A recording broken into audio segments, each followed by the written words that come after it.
Mazmur 91, dalam lindungan Allah. Orang yang duduk dalam lindungan yang maha tinggi dan bermalam dalam naungan yang maha kuasa akan berkata kepada Tuhan, tempat perlindunganku dan kubu pertahananku, Allahku yang kupercaya.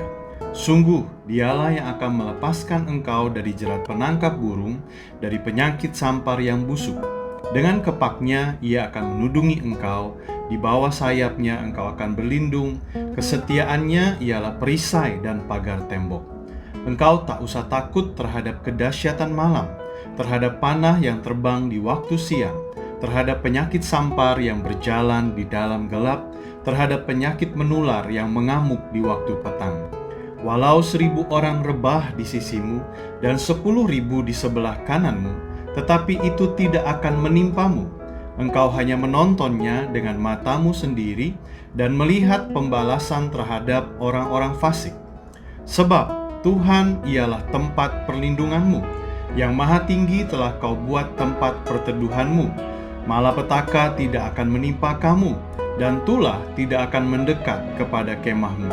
Sebab malaikat-malaikatnya akan diperintahkannya kepadamu untuk menjaga engkau di segala jalanmu. Mereka akan menantang engkau di atas tangannya, supaya kakimu jangan terantuk kepada batu. Singa dan ular tedung akan kau langkahi, engkau akan menginjak anak singa dan ular naga. Sungguh hatinya melekat kepadaku, maka aku akan meluputkannya. Aku akan membentenginya, sebab ia mengenal namaku. Bila ia berseru kepadaku, aku akan menjawab. Aku akan menyertai dia dalam kesesakan. Aku akan meluputkannya dan memuliakannya. Dengan panjang umur akan kukenyangkan dia, dan akan kuperlihatkan kepadanya keselamatan daripadaku.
Haleluya, Bapak Ibu Jemaat Tuhan, Shalom. Kita mau segenap hati kali ini memuji Tuhan. Haleluya.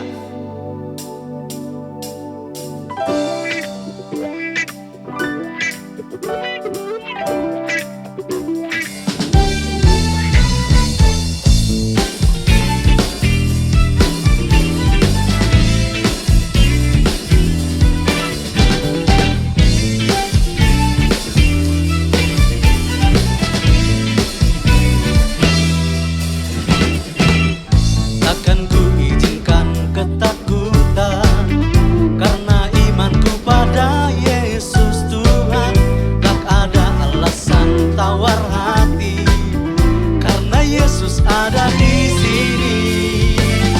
Ku percaya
hidup karena percaya Tuhan. Sebab Engkau yang setia kepada kami. Kami bersyukur Tuhan.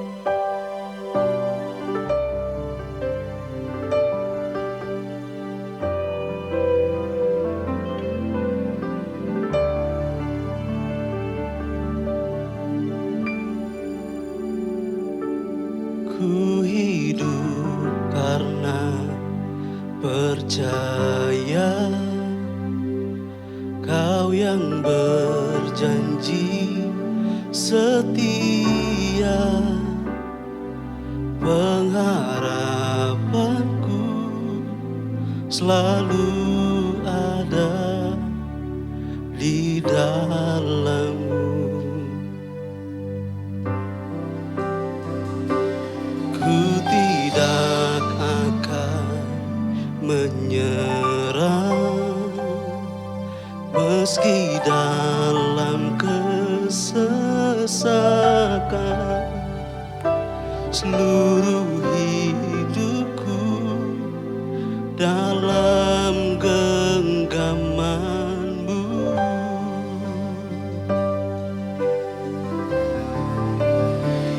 Aku punya Tuhan yang besar, yang telah berjanji, yang sanggup menggenapi. Imanku bersepakat percaya kuasa-Nya. Ku terima sekarang kemenangan dari-Mu.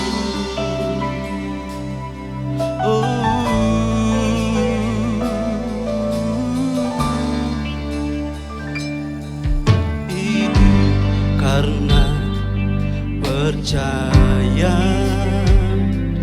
Kau yang berjanji setia,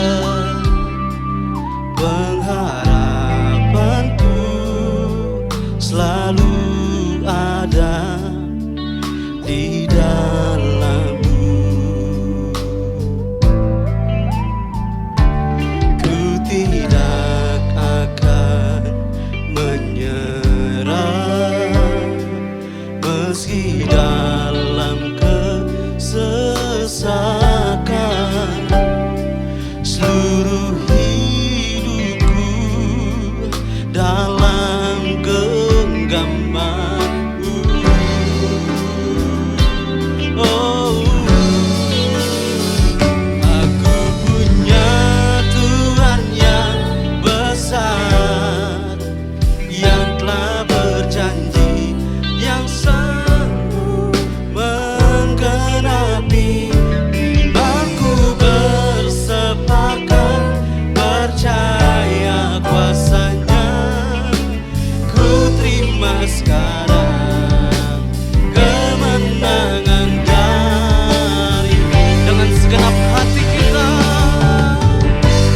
Tuhan yang besar, yang telah berjanji, yang sanggup menggenapi.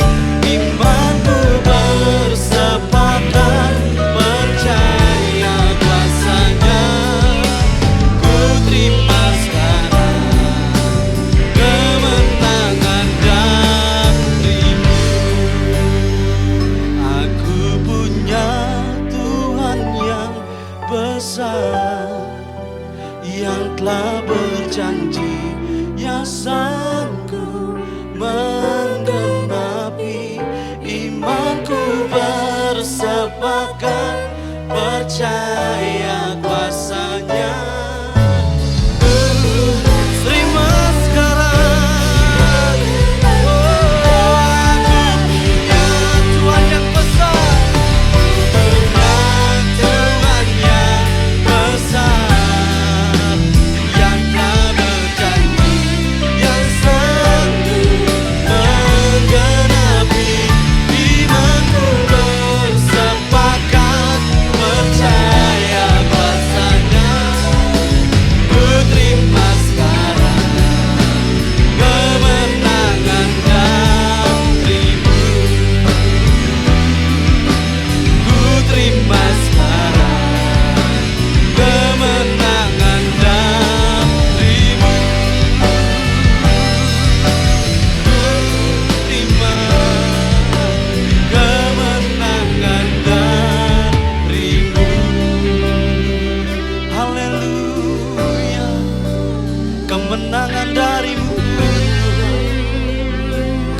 kemenangan darimu kami terima, sebab itu janjimu bagi kami. Haleluya, haleluya, kami bersyukur ya Tuhan, Engkau Allah yang hidup. Selama-lamanya Engkau Tuhan, selama-lamanya Engkau Allah kami yang layak disembah.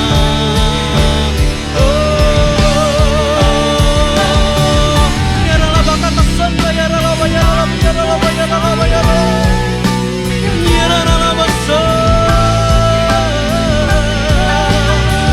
Ini hati kami, ini jiwa kami Tuhan, dalam anugerah-Mu.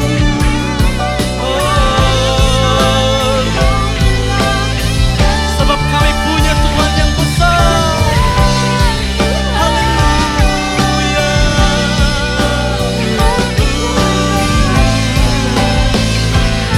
Terima kasih Tuhan, aku punya Tuhan yang besar, yang telah berjanji, yang sanggup menggenapi imanku, bersepakat percaya kuasa-Nya. Ku terima sekarang kemenangan dan sekali lagi dengan segenap hati kita, Tuhan yang besar, yang telah berjanji, yang sanggup menggenapi imanku, bersepakat percaya kuasa-Nya. Ku terima sekarang kemenangan, ku terima sekarang, ku terima sekarang kemenangan. Kami terima, ku terima sekarang kemenangan darimu.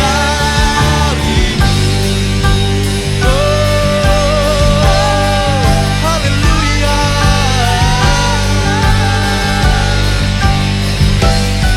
haleluya, haleluya. Tepuk tangan bagi Allah kita yang hidup. Haleluya, haleluya. Terima kasih Tuhan, terima kasih Allah. Engkau begitu mengasihi kami, dan kami harus menghargai kasih-Mu itu Tuhan. Kami mau mendengarkan kebenaran firman-Mu Bapa. Berkati benih ini yang akan ditabur setiap hati kami. Di dalam nama Tuhan Yesus.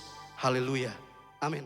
Shalom Bapak Ibu, suatu sukacita dapat beribadah kembali bersama-sama dengan Bapak Ibu semua di rumah kita masing-masing di channel online YouTube dari House of Joy. Saya percaya kita semua ada dalam berkat Tuhan dan ada di dalam kasih karunia yang berlimpah setiap pagi untuk kita semua. Hari ini Bapak Ibu kita masih ada di dalam topik yang sama untuk House of Joy di tahun 2022 ini. Tuhan menuntun kita untuk kita menerima paradigma yang baru, kita belajar berjalan di dalam roh. 2 minggu terakhir saya sudah menyampaikan mengapa dan kemudian apa motivasi kita berjalan di dalam roh. Hari ini Bapak Ibu saya akan membagikan tentang bagaimana kita berjalan di dalam roh. Ada 3 step yang akan kita pelajari bersama-sama. Step yang pertama adalah know it, it's already there. Ketahuilah bahwa segala sesuatu sudah ada. Mengetahui bahwa Tuhan ingin mengimpartasikan hikmat ilahi atas kita dan mengetahui bahwa pikiran Kristus sudah ada di dalam kita. Terambil di dalam 1 Korintus 2 ayat yang ke-6 sampai yang ke-16. Kita akan belajar bersama-sama dan secara perlahan-lahan.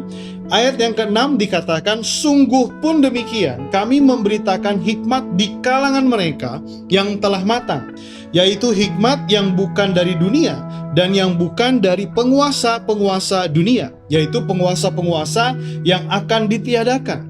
Tetapi yang kami beritakan ialah hikmat Allah yang tersembunyi, dan rahasia yang sebelum dunia dijadikan telah disediakan Allah bagi kemuliaan kita. Tidak ada dari penguasa dunia ini yang mengenalnya. Sebab kalau sekiranya mereka mengenalnya, mereka tidak menyalibkan Tuhan yang mulia. Tetapi seperti ada tertulis, apa yang tidak pernah dilihat oleh mata, dan tidak pernah didengar oleh telinga, dan tidak pernah timbul di dalam hati manusia, semua yang disediakan Allah untuk mereka yang mengasihi Dia. Bapak Ibu, kalau kita memperhatikan ayat ke-6 sampai yang ke-9 ini sedang membicarakan hikmat Kristus yang tersembunyi, yang disediakan bagi mereka yang sudah matang. Dikatakan hikmat ini juga dikatakan tersembunyi, dan hikmat ini bukan berasal dari dunia, tetapi berasal dari Allah, diberikan kepada kita untuk kemuliaan kita. Maka dari itu di ayat 9 dikatakan apa yang tidak pernah dilihat, apa yang tidak pernah didengar, dan apa yang tidak pernah timbul dari hati manusia. Ini berbicara tentang hikmat yang tersembunyi itu, tetapi justru hikmat itulah yang disediakan bagi mereka yang mengasihi Allah.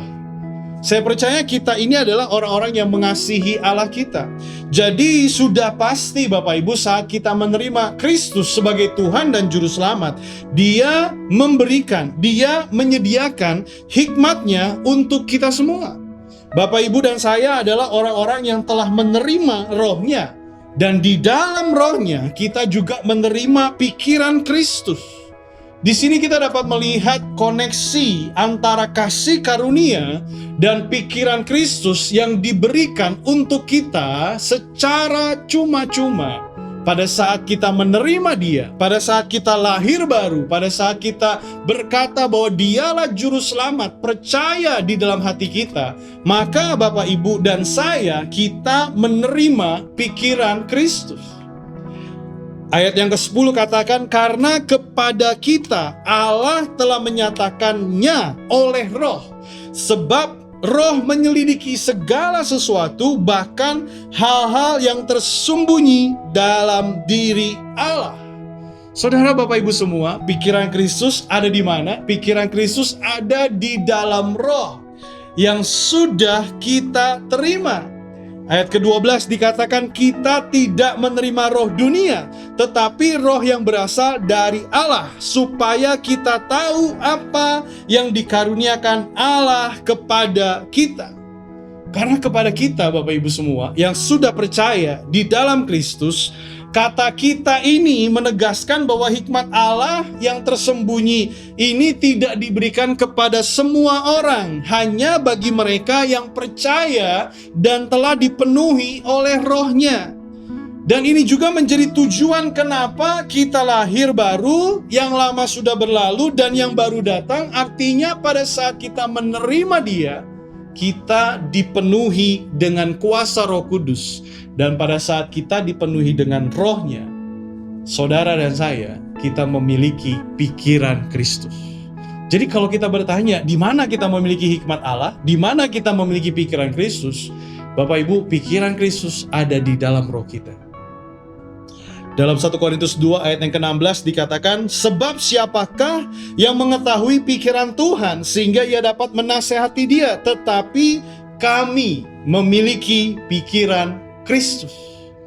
Bapak Ibu, kita harus percaya bahwa dengan kasih karunia, Kristus telah memberikan segala-galanya untuk saudara dan saya. Dan di dalam roh kita sudah ada pikiran Kristus. Sesuatu yang tersembunyi, tetapi itu akan dibukakan untuk saudara dan saya. Nah, saudara, jadi yang pertama, Bapak Ibu semua, ketahuilah bahwa segala sesuatu sudah ada di dalam roh kita saat kita percaya kepada Kristus. Yang mengerti katakan amin. Step yang kedua, Bapak Ibu, dikatakan adalah do it. Artinya akses. Mari kita mengakses firman Tuhan. Dan kita aktifkan dengan apa, saudara? Dengan iman dan kita juga bisa berbahasa roh. Kenapa? Karena bahasa roh membangun pribadi kita. Saudara Bapak Ibu, di dalam Amsal 2 ayat yang ke-6 dikatakan, karena Tuhanlah yang memberikan hikmat, dari mulutnya datang pengetahuan dan kepandaian. Bapak Ibu, Tuhan sudah berikan semuanya, segala sesuatunya sudah ada. Kita tinggal mengaksesnya karena di dalam Dia ada pengetahuan dan ada kepandaian. Bahkan di dalam Yohanes 16 ayat 13 dikatakan, tetapi apabila Ia datang, yaitu Roh kebenaran, Ia akan memimpin kamu ke dalam seluruh kebenaran. Sebab Ia tidak akan berkata-kata dari dirinya sendiri, tetapi segala sesuatu yang didengarnya itulah yang akan dikatakannya, dan Ia akan memberitakan kepadamu hal-hal yang akan datang. Jadi pada saat Roh itu datang, Roh kebenaran itu kita terima, Bapak Ibu, apa yang terjadi? Dia akan menuntun kita kepada seluruh kebenaran. Nah, pikiran Kristus yang sudah ada di dalam roh kita, Bapak Ibu, itu tercetak dalam apa? Dalam firman Tuhan. Firman Tuhan merupakan pintu utama untuk kita masuk ke dalam pikiran Kristus. Yang mengerti katakan amin. Makanya di dalam House of Joy kita punya budaya baca Alkitab, saudara. Karena firman Tuhan adalah pintu untuk kita mengambil semua pikiran Kristus dan percaya, kita aktifkan dengan iman agar kita melihat perbuatan-perbuatan besar yang Kristus sudah kerjakan dan kita terima di dalam alam jasmani kita. Bapak Ibu, di dalam Yakobus 1 ayat 22 dikatakan demikian. Tetapi hendaklah kamu menjadi pelaku firman dan bukan hanya pendengar saja. Sebab jika tidak demikian, kamu menipu diri sendiri. Sebab jika seorang hanya mendengar firman saja dan tidak melakukannya, ia adalah seumpama seorang yang sedang mengamat-ngamati mukanya yang sebenarnya di depan cermin. Baru saja ia memandang dirinya, ia sudah pergi, atau ia segera lupa bagaimana rupanya. Bapak Ibu, cermin merupakan firman Tuhan, Yakobus katakan. Nah, saya mau bacakan dalam terjemahan bebas dari terjemahan The Message. Dia katakan demikian, Bapak Ibu. Jangan membodohi diri sendiri dengan berpikir bahwa Anda adalah pendengar ketika Anda bukan apa-apa. Membiarkan firman masuk ke satu telinga dan keluar dari telinga yang lain.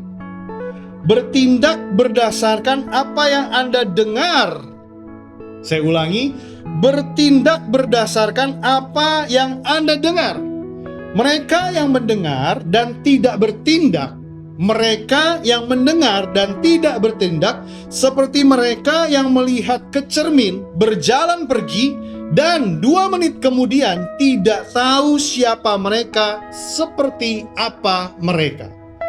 Terjemahan The Message ini lebih menjelaskan, Bapak Ibu. Dikatakan bahwa jangan biarkan firman itu masuk dari satu telinga dan keluar ke telinga yang lain. Bertindak berdasarkan apa yang didengar. Mereka yang mendengar dan tidak bertindak, itu sama saja, saudara, habis dari cermin, 2 menit kemudian mereka lupa seperti apa mereka. Bapak Ibu, firman Tuhan adalah cermin. Pada saat Roh Kudus dia diam, tinggal di dalam kita, firman-Nya sudah ada di dalam kita. Jadi pada saat kita memiliki masalah, kita memiliki pergumulan, Bapak Ibu, kita harus bercermin, kita harus melihat kepada firman Allah.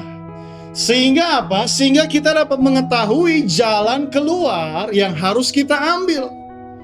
Nah, kalau kita tidak melihat kepada firman Allah, maka kita tidak tahu apa jalan keluarnya. Padahal Bapak Ibu, Dia sudah menyediakan segala sesuatu untuk setiap pergumulan, permasalahan yang kita hadapi. Yang mengerti katakan amin. Bapak Ibu, Sebagai contoh, ketika saya ada di negeri orang, taruhlah saya ada di negeri Taiwan pada waktu itu. Saya sebagai orang Indonesia, karena saya nggak bisa bahasa Mandarin, saya nggak bisa bahasa Cina, saudara, saya nggak bisa berkata-kata dalam bahasa Mandarin, maka pada saat saya mau berbelanja, pada saat saya mau makan, karena sudah punya kamus, saya harus buka kamusnya dan saya harus belajar untuk mengucapkan bahasa itu sehingga apa? Sehingga mereka mengerti apa yang saya minta dan apa yang saya inginkan. Tapi kalau saya pakai bahasa Tarsan dan atau saya pakai bahasa Indonesia, maka akan terjadi percakapan yang tidak nyambung. Yang mengerti sampai sini katakan amin. Nah, Bapak Ibu, untuk menyelesaikan percakapan yang tidak nyambung itu, saya harus membuka kamus dan kemudian saya harus ucapkan sesuai dengan apa yang kamus itu tersebut katakan. Atau saya suruh orang itu baca. Mengerti sampai sini Bapak Ibu? Bapak Ibu, demikianlah firman Tuhan untuk kehidupan kita. Firman Tuhan adalah cermin.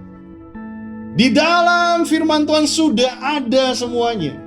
Apa yang kita alami hari ini? Siapa dirimu? Apa permasalahanmu? Apa janjinya? Itu sudah ada Bapak Ibu. Jadi pada saat kita mengalami pergumulan, mengalami permasalahan, Bapak Ibu dan saya, kita hanya perlu mengaksesnya. Yaitu lihat kepada firman-Nya dan kemudian ambil firman-Nya dan percaya dengan iman bahwa firman-Nya itu akan terjadi dan tergenapi dalam kehidupan kita.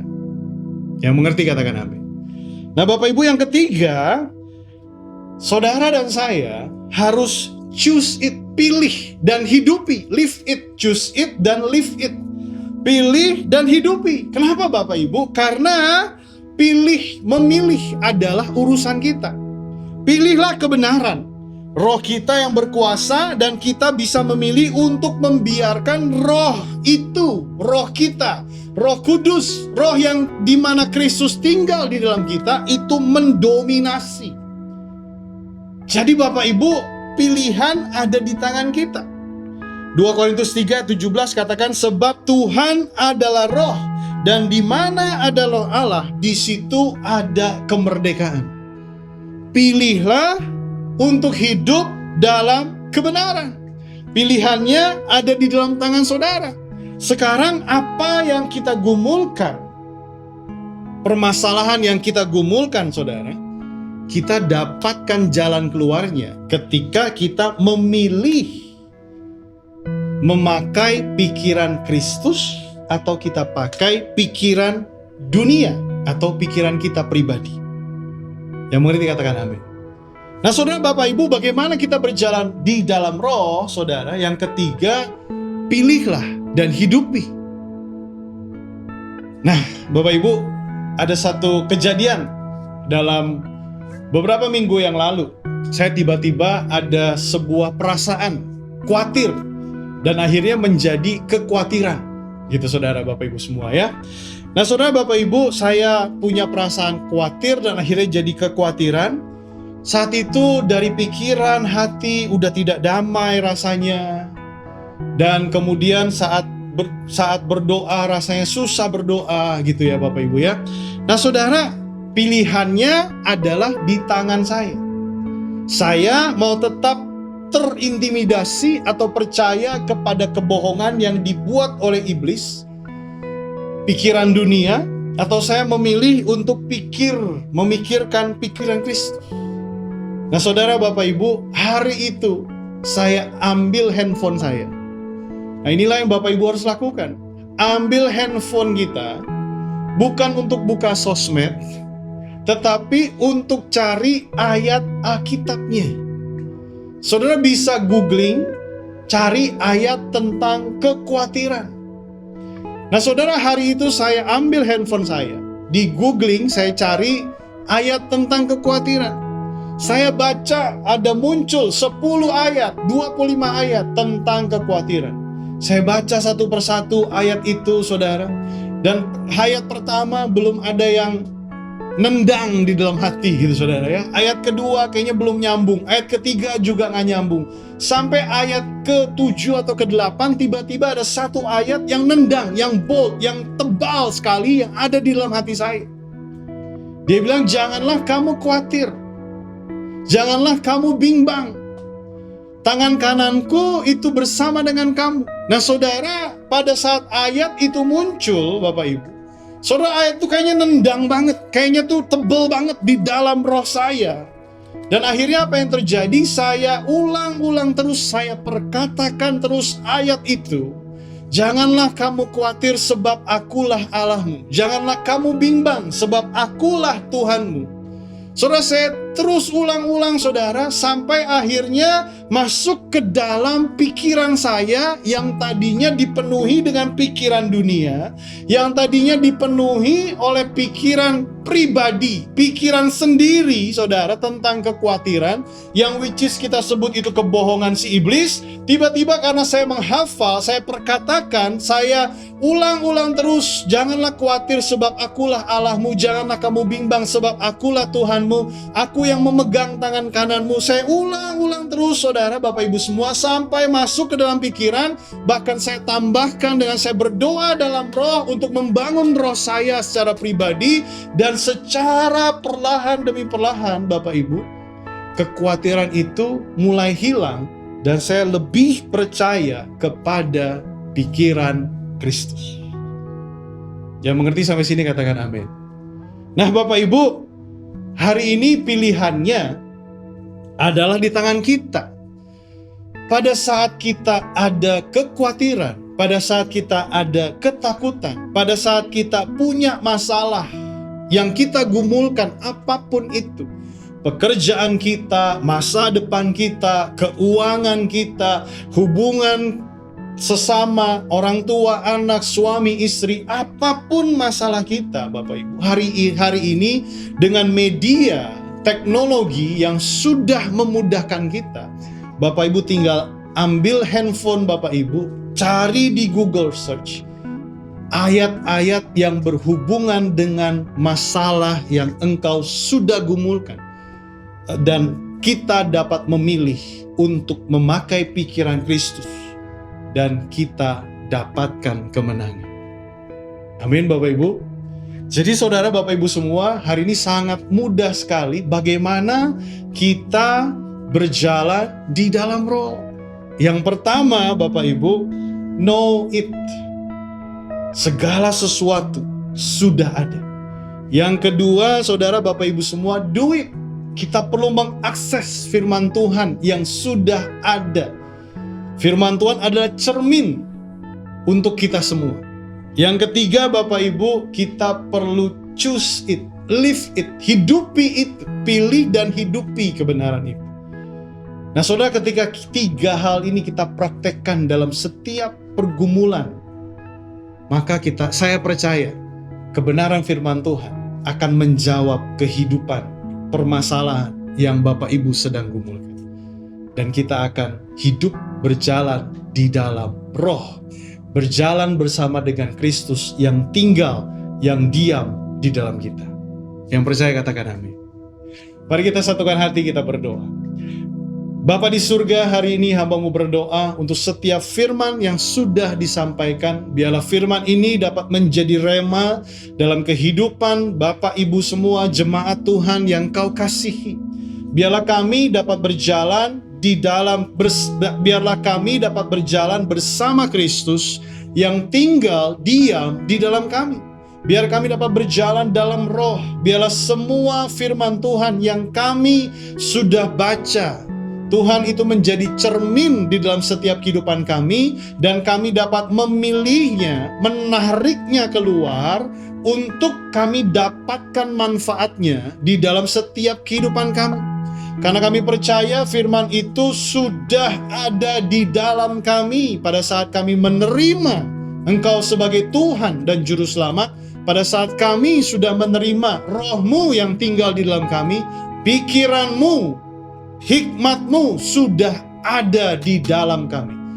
Hari ini aku berdoa untuk jemaat Tuhan. Biarlah gereja-Mu pribadi lepas pribadi dapat menarik segala sesuatu, hikmat ilahi, pikiran Kristus yang tersembunyi itu, dan mereka dapat manfaatnya untuk pergumulan, masalah yang sedang mereka hadapi. Saat ini Tuhan berkati jemaat-Mu hanya di dalam nama Yesus Kristus. Haleluya. Amin. Shalom saudara, di dalam Alkitab Allah berkali-kali melakukan mujizat yang dahsyat. Bangsa Israel pernah menyaksikan dan mengalami bagaimana terbelahnya laut dan berjalan di atas dasar laut yang kering.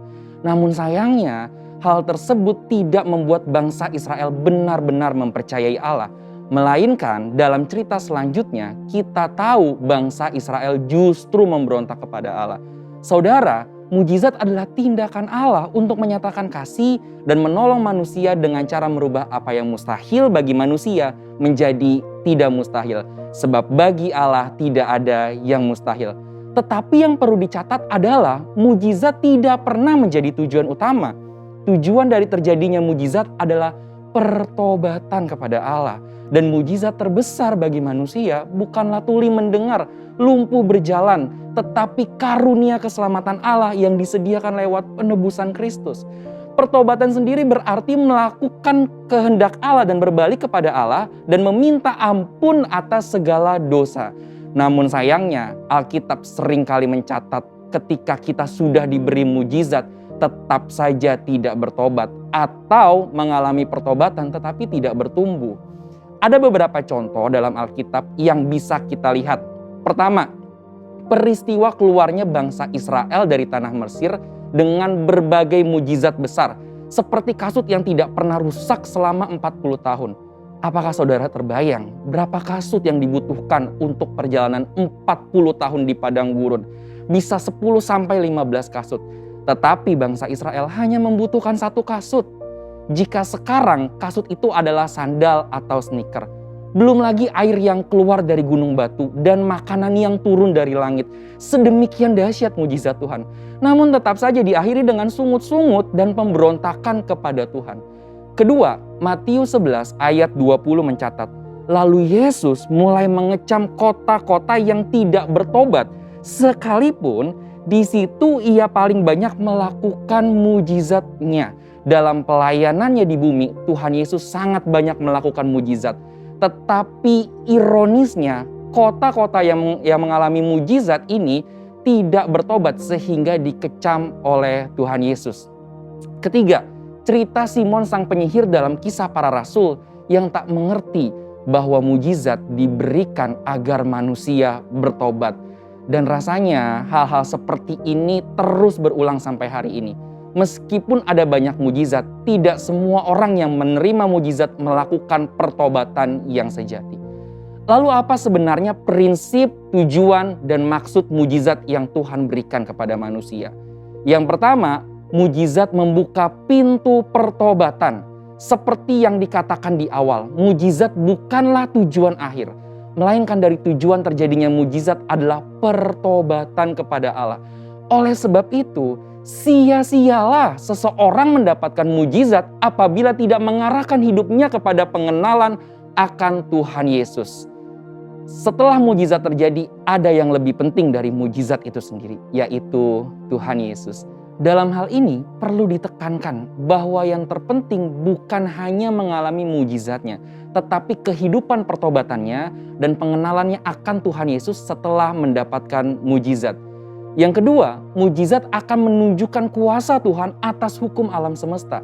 Prinsipnya adalah lewat mujizat kita tahu bahwa Allah berkuasa atas alam semesta. Dan segala makhluk di bawah kolong langit ini harus tunduk di dalam namanya. Yang ketiga, mujizat itu dalam rencana keselamatan. Mujizat dipakai Tuhan untuk menuntun orang masuk dalam rencana keselamatan Allah. Tuhan izinkan mujizat terjadi supaya orang yang mengalaminya juga mengalami kebangkitan iman. Tuhan tidak mau kita hanya terkagum akan mujizat yang Dia lakukan. Ibarat zaman sekarang, Tuhan tidak mau hanya mendapatkan likes yang banyak di sosial media. Tetapi yang Tuhan mau adalah ketika mujizat terjadi, mereka yang mengalaminya menjadi murid atau pengikut Tuhan Yesus yang setia, yang akan tetap setia baik enak maupun tidak enak keadaannya. Sesungguhnya mujizat itu akan membawa seseorang kepada pertobatan, mengenal Tuhan Yesus sebagai Tuhan yang berkuasa atas alam semesta dan menuntun kita kepada iman yang menyelamatkan. Saudara, untuk penjelasan lebih lengkapnya dari tim teologi kami, silakan buka link yang ada di atas atau scan QR Code yang tersedia. Tuhan Yesus memberkati.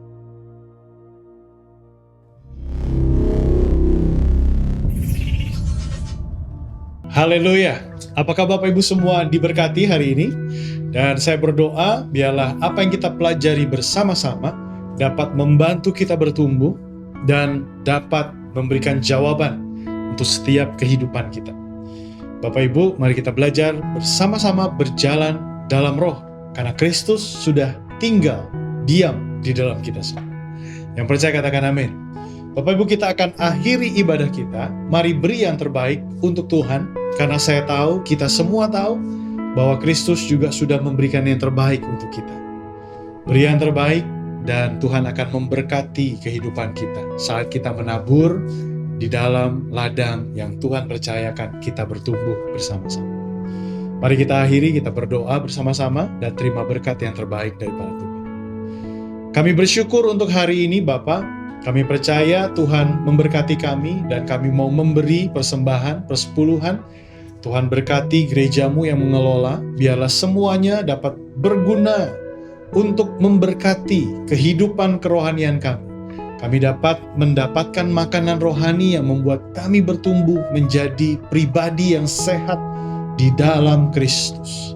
Terima kasih Bapa di surga, dan saat ini hamba-Mu juga sepakat bersyafaat untuk Indonesia. Biarlah Engkau memberkati Indonesia, pemerintahan Indonesia, Presiden, Bapak Presiden Joko Widodo. Tuhan berkati seluruh jajaran pemerintahannya, dan bahkan Tuhan berkati rakyat Indonesia. Kami berdoa biarlah banyak jiwa-jiwa yang datang dan mengenal Kristus sebagai Tuhan dan Raja atas hidup mereka. Terima kasih Bapa di surga. Kami juga berdoa untuk seluruh jemaat Tuhan ada di dalam kasih karunia Tuhan. Semua yang mereka sedang doakan, Tuhan berikan jawaban di dalam kehidupan mereka. Terima kasih, kami mengakhiri ibadah kami pada hari ini. Dan mari Bapak Ibu angkat kedua tanganmu dan terimalah berkat yang terbaik daripada Bapa. Dan segala berkat yang baik, kasih karunia di dalam anaknya yang tunggal, Yesus Kristus, persekutuan, perlindungan, penyertaan daripada Roh Kudus menyertai kita semua dari sekarang sampai selama-lamanya. Dan semua yang menerima berkat Tuhan ini sama-sama katakan amin. Tuhan Yesus memberkati Bapak Ibu semua. Selamat hari Minggu. Apa yang dimaksud dengan Pentakosta ketiga? Pentakosta ketiga adalah pencurahan Roh Kudus yang dahsyat di zaman sekarang melebihi yang terjadi di Azusa Street. Pentakosta ketiga akan mengakibatkan penuaian jiwa yang terbesar dan yang terakhir sebelum Tuhan Yesus datang kembali.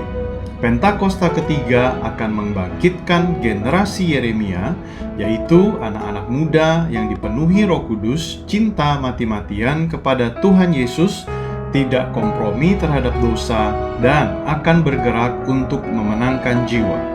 Pentakosta ketiga lahir di Indonesia dan bergerak ke bangsa-bangsa. Gerakan ini dari timur ke barat dan akan kembali ke Yerusalem. Pentakosta ketiga akan memberikan kuasa untuk menyelesaikan amanat agung, dan setelah itu Tuhan Yesus datang kembali.